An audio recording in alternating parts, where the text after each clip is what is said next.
بسم اللہ الرحمن الرحیم۔ السلام علیکم ورحمۃ اللہ وبرکاتہ۔ آج کی آیت سورۃ البقرہ، آیت نمبر 25۔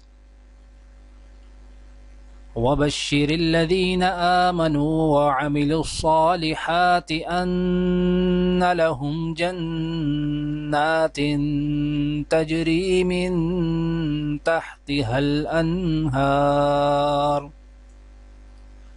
كلما رزقوا منها من ثمرة رزقا قالوا هذا الذي رزقنا من قبل وأتوا به متشابها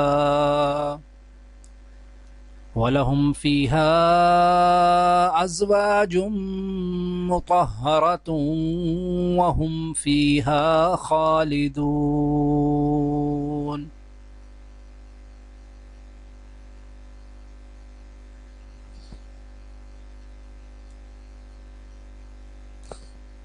اور اے پیغمبر صلی اللہ علیہ وآلہ وسلم، جو لوگ اس کتاب پر ایمان لے آئیں اور اس کے مطابق اپنے عمل درست کر لیں، انہیں خوشخبری دے دو کہ ان کے لیے ایسے باغ ہیں جن کے نیچے نہریں بہتی ہوں گی۔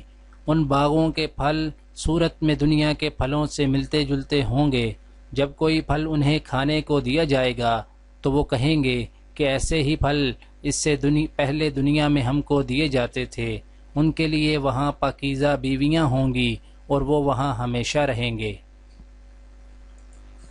آج کی دعا۔ ربنا آتنا من لدنك رحمة وهيئ لنا من امرنا رشدا۔ اے پروردگار، ہم کو اپنی خاص رحمت سے نواز اور ہمارا معاملہ درست کر دے۔ آج کی حدیث۔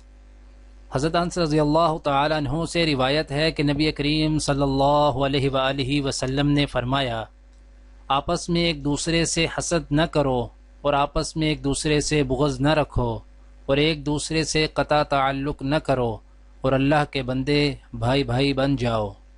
دعا ہے کہ اللہ تعالیٰ دنیا اور آخرت کی تمام بھلائیاں عطا کرے، عمل کی توفیق دے۔ سبحان ربک رب العزت عما یصفون وسلام علی المرسلین والحمد للہ رب العالمین، آمین۔